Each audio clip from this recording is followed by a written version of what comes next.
Good morning to you. Mark Sudduth, HurricaneTrack.com here. I'm in Hays, Kansas today on my way up to Nebraska, maybe Iowa for some severe weather. But first, before I hit the road, let's take a look at what's going on out in the tropics. Maybe some signs of that very busy season that we have been told an awful lot about over the last several weeks and months. Possibly now starting to see that come to fruition. We'll have to wait and see. Right now, everything is basically in model land. In other words, nothing in reality just yet, but a few of those players are on the field, to use the metaphor of sports here, and we'll take a look at that and what we will be watching for over the coming days as we move through today's update. All right, thanks for joining me. Let's see what we've got here. First, National Hurricane Center homepage, always a good place to start, and we have our one area down here, 20% chance of development over the next 7 days, as this makes its way, this tropical wave, across the Caribbean Sea into the Bay of Campeche, mainly because of this very strong ridge of high pressure that's going to be sitting out here. I'll kind of draw it in for simplistic purposes, steering this feature in this direction over time, just not enough troughiness over here to have it lift and get into the Gulf of Mexico. Doesn't mean that the pattern can't change, but this seems pretty locked into place. This big old ridge sitting out here actually nosing its way westward enough, and that's going to usher in some monsoonal moisture. We've already seen that for parts of the desert southwest, sort of indirectly related to all this tropical stuff. Alberto's remnants did that recently. So there you go. In the eastern Pacific, nothing out there. We're getting close to the latest start to the eastern Pacific season on record.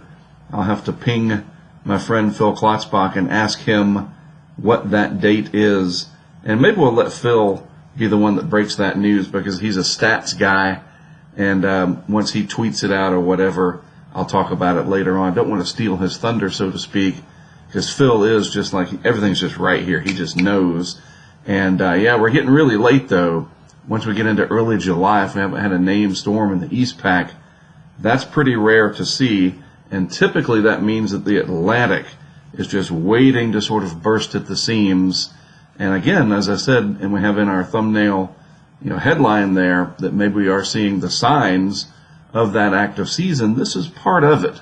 The Eastern Pacific being a big zero helps the Atlantic, because you don't have upward motion competing in the Eastern Pacific. Big cyclones out there throwing out outflow and sinking air on their periphery. Shear, basically robbing the basin of energy. There's only so much global heat budget to go around, and it's not being expended in the Eastern Pacific right now. So that means eventually when the Atlantic does take flight, it should do so in pretty dramatic fashion. And remember, we're only at the end of June. Climatologically speaking, we usually don't look down here or out here this time of year, but this is not a usual type of season, is it? No, not at all.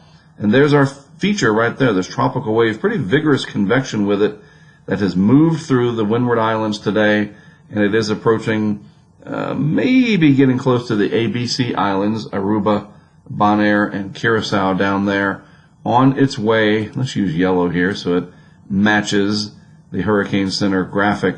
This will be on its way to the west and west-northwest with time, eventually getting into this region where conditions might be more favorable. But boy, that is a lot of deep convection with our feature this morning down here. We'll take a closer look at it in just a moment. Meanwhile, a couple other things to point out.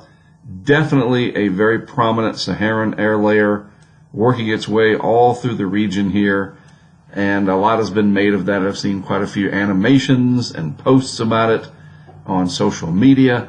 And it is a very typical thing to see this time of year. You would expect to see it.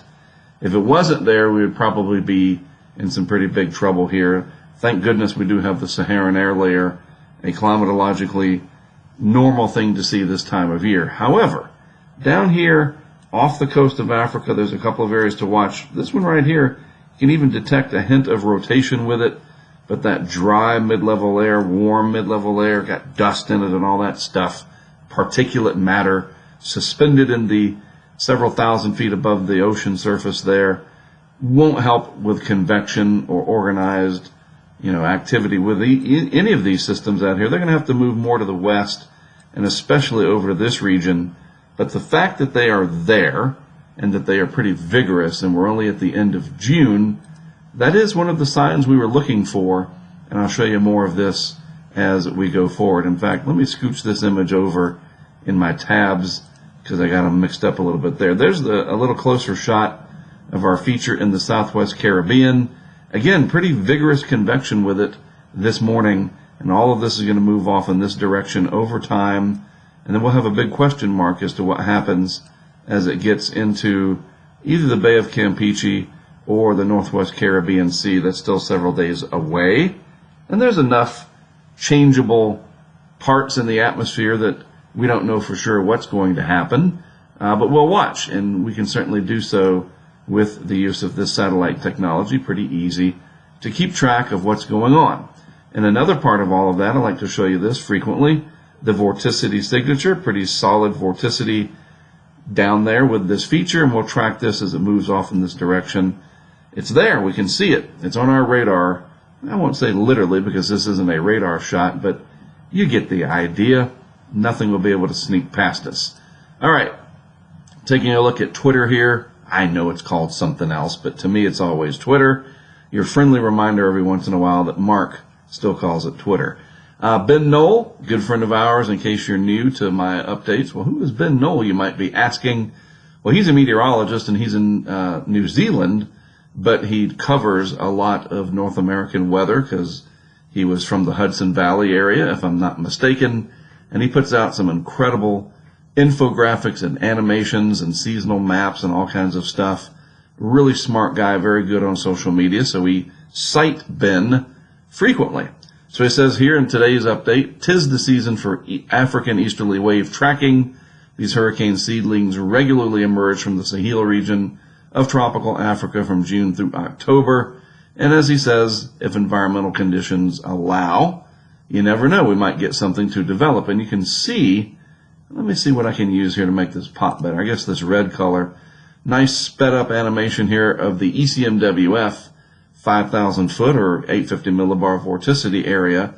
And you can see that feature right there. I can backtrace it for you. Coming out of the deep tropics here, it starts to wind up right about there. And that's several days out. I'll show you once we get to the Tropical Tidbits version of this. But a great feature here that Ben's pointing out, using these graphics here, this animation, that maybe something could be happening because we do have these convective pulses coming across, and we have to just see, does the wind shear allow something to get going? Does the dry air abate? And models are starting to pick up on it, both the operational and the ensembles, and we will see what happens as we go forward. Now here's another post, not from a meteorologist, but this is what I think helps to make social media generally pretty favorable. Yes, it's got its awful dark side. We all know about that. But I think you just got to ignore that and mute it. Or, block if you want to, whatever. But it does have a really wonderful side of people, especially in the weather world, that are not meteorologists. I mean, my degree is in geography. I studied weather, climate, hurricanes, but I don't have the math and all the physics to really call myself a meteorologist, right? Some people, though, are just, I say just because I'm not good with numbers, a CPA. And that brings me to this person here, Danny Morris, CPA with interest in tropical meteorology. And why not? Because if this is accurate, and it probably is, I mean, some people spoof where they're from, I get it. North Miami, Florida, I would say that Danny has quite the interest in what happens with hurricane season stuff. And Danny never posts any shenanigans. I like that word. It's all just straight shooting. Here's what's up. Take it or leave it. And I like that. So I like to cite Danny once in a while out there in the Twitter universe because, well, Danny posts some helpful information. And we can see here he's picking up on what we're all seeing as well, that the GFS is seeing a favorable situation developing. We do have, let me get back to the top of the thread here. So looking at the first system, it had pretty deep convection yesterday. He's talking about the feature that I showed you in the Southeast Caribbean. And as Danny says, after shedding nearly all of its convection yesterday, our vigorous tropical wave has refired new convection And by the way, convection is a fancy word for thunderstorms. As it moves into the southeast Caribbean, strong trade winds will prevent development, but as the wave passes Jamaica's longitude, some development is possible. And what Danny means down here is these systems usually move pretty fast through this part of the Caribbean, and from different pressure differentials down there and the way the trades work, it's hard for something to get going in the Eastern Caribbean.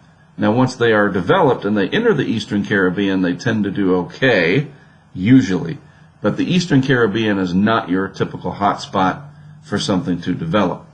Danny's showing this other important tool, the EPS, the Ensemble Prediction System, from the Euro, the ECMWF. Now, while it's not a giant, massive signal, the ECMWF and its ensembles are picking up on the possibility of that system developing as it moves westward and west-northwestward. So there are some signs, right? That's the point. Some signs are there.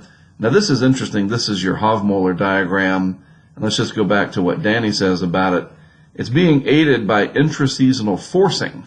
In other words, the upper levels of the atmosphere right now are helping with that convection. So you don't have sinking air. You've got some pretty good rising air way up high at about 200 millibars in the atmosphere. And what happens is with these features here that we can see that have these annotations drawn in, is you have your areas of rising and sinking air, right? And it's hard to follow this, I get it. This is where we are now, and this is all the way out, 45 days out, right, to 46 days, to August 6th. And what we're seeing is this is the area of the tropics that we're talking about. And then this is the present, and then this is the future. Right now, we've got this green up here, which translates to down in this region, right? And that is favorable. But we're getting ready to get into an unfavorable time period that will encompass a good deal of this area.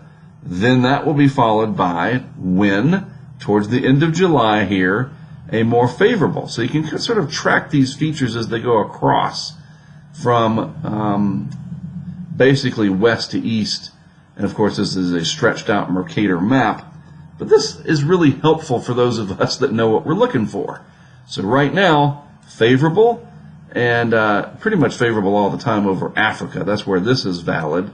And then in the Atlantic Basin, which is right through here in the East Pacific, a little window of favorability, and then we're going to get a period of unfavorable sinking motion. And then as we get towards the end of July and into early August, things start to perk up quite a bit. And that's a heck of a signal right there for Africa once we get into the first part of August. And you might be asking yourself, now come on, Mark, that's 45, 46 days out. Remember, these are larger weather features that are much easier for the models and the ensembles and everything to forecast. It doesn't mean they're going to be right, but these are not your micro scale, like a hurricane would be in this overall picture, event. You understand? So it's like a big cold front coming down. You know that's coming, but figuring out where the thunderstorms are going to be a week out, you know, the high resolution models can't even do that. These particular things here, these very large puzzle pieces, are easier for the different computer models to sort of pick out. So while we might not have this verbatim, this tells us what could be coming down the road a piece. And these HMO diagrams using the green and then that orangish and reddish color really helps us to pick out. And again, when you know how to read this, and you can say, oh, that's favorable, that's not favorable, when and where does that happen? And to put it in simple terms, we have a favorable window now. That window should close as we get into early July and for most of July. But by the third week of July, that window could open again, and it could stay open for quite some time once we get there. All right, so speaking of the 5,000 foot level, as Ben showed on his post, let's take a look at the GFS there at 5,000 feet or 850 millibars. This from the 6Z run this morning, and let's see what we should pay attention to. I'll point it out for you in red down here. There is the intertropical convergent zone. Not a lot of energy down there, or vorticity. Pretty weak vorticity down here on the GFS, so maybe it's being underdone You know, that's possible. But let's see. Let's see what happens as we roll this out to the next week or so. And the first thing you notice is the GFS quickly consolidates some of these areas of vorticity out here, fairly low latitudes. This is 3 days out. There's our feature that's currently sitting over here. So yeah, maybe about 3 days, some more interesting things pop up, or not. We'll see if the GFS is overdoing it, especially out there in the deep tropics.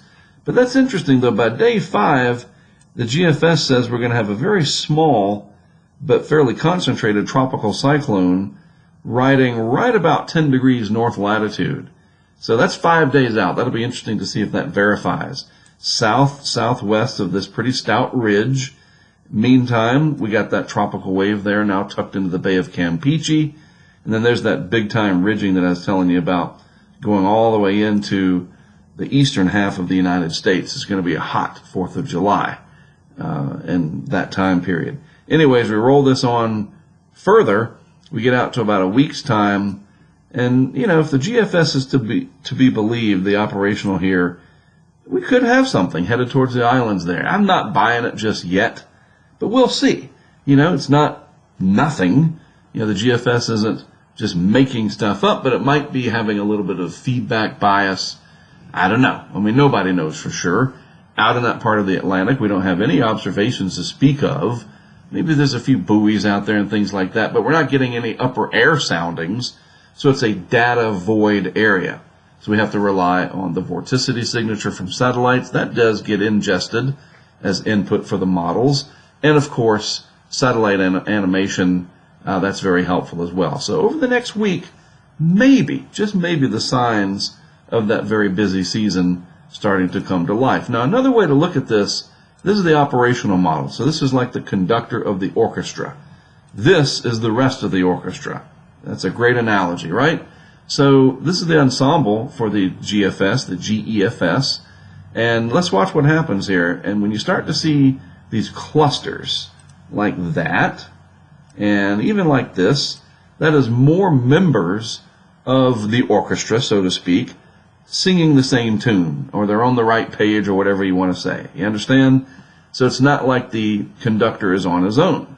So the ensembles are pretty enthusiastic about something out here in the tropical Atlantic, and maybe a little something over here with the tropical wave that is currently in the Southeast Caribbean. So as we move this on out to day 6, 7, and 8, yeah, maybe. You know, that's a pretty decent signal. It's not overwhelming, and it's not unanimous, and it is going against climatology to some extent. This is valid July 2nd. That's a pretty good signal. I think anybody that knows what they're looking at here, basically you're seeing your low pressure areas and the ensemble members picking up on that, and sort of the density of it tells us how many of those members are buying into that scenario. And we can also see the same thing from the Euro, the EPS, the Ensemble Prediction System, and it's more enthusiastic with something in the South West Caribbean. I'm not sure if that's going to be real or not, but that's a lot of members down there trying to predict something on this version of the run. And as we're going out into time, the Euro pretty enthusiastic again, as the GFS is, with something developing out of the deep tropics. And we're out beyond day 8 or whatever. So we'll see. Very interesting stuff here. Possibly, as we end the month of June, as Danny Mars pointed out, that favorable window is still there, and then it probably will close on us, and we get more sinking motion, dry, dusty, whatever, very hot for the lower 48, that kind of stuff, as we get into the first part of July, which is exactly the way it should be, even in an active season. Once we get to the end of July and things just sort of light up, it may not stop until we get to late November. I'm serious about that. You get these little slow periods. But that July dead period that could be coming and should be coming, enjoy it and make sure you take advantage of it to do some preparations. All right? All right, so again, I'm out in Hays, Kansas today. My target area for hail, wrapping up our hail project season 1. Somewhere up here, I'll probably head over to Omaha and see what happens. The convective models, the CAMs, as we call them, convectively allowing models. Not been real helpful today in figuring out where I should be. So I'm just going to head up to Omaha, wait for a mesoscale discussion to come out and see what happens. The wind threat, just to show you the tornado threat, it's not nothing, 2%. But the hail threat, pretty significant in that black hatched area, is a 10% probability of 2-inch hail within 25 miles of a given location. Tomorrow, probably head back towards this area, the marginal. And, the slight's over there, Mark. Yeah, well, I can't get there in time. Forget it. So I'll probably head back over here, meet up with my colleague Matt, and we'll see what happens. I bet they introduce a slight somewhere in here tomorrow. That's just my gut feeling. We shall see. And then Thursday, this could be interesting. You get some amazing thunderstorms up here in parts of the high plains when you get a slight risk. Been learning a lot about that from my friend Brant, the chief meteorologist there at Rapid City at the NBC station. Yep, that high plains magic. So that'll be for Thursday. And then that should just about do it for our first year of really trying to put an effort into studying, observing first and then studying hail, talking about it more. It does a lot of damage, and it's just not as understood as tornadoes. Even tornadoes have a long way to go, right? Hail, though, I think it kind of gets left out. So I wanted to, really shine a light on it, so to speak. And this is our first year doing it, and we'll see what the next few days holds. All right? One announcement for you, too, coming up once I get back home in the office and I can have my wits about me and focus totally on hurricane season and not severe weather stuff anymore. We're going to do a giveaway from our friends at Quick Dams. Been talking about them for the better part of a year now. A great company up in Pawtucket, Rhode Island that makes flood mitigation products for freshwater flooding. They do have some saltwater flooding stuff as well. And we're going to start doing a giveaway a couple times a month. And I'll introduce our first product as to who and what and where and how you'll be able to maybe win something.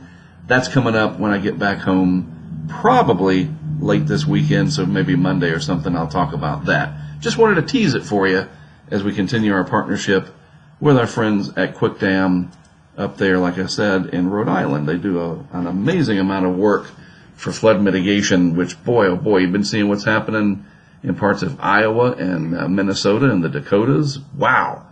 Tremendous flooding from all the rain they have had out here as of late. And unfortunately, it doesn't look like that's going to let up. And one more note, speaking of flooding, it looks like the desert Southwest could be in for a pretty early start to the monsoon season this year. We thought it was going to be a down year, but that remnants of Alberto and then just the way the high has been setting up over the eastern U.S., it looks like a good bit of moisture surge coming into Arizona for the first part of July. So if you're heading out there, just be aware of that, all right? Maybe get some Quick Dams along the way if you want to protect your property, all right?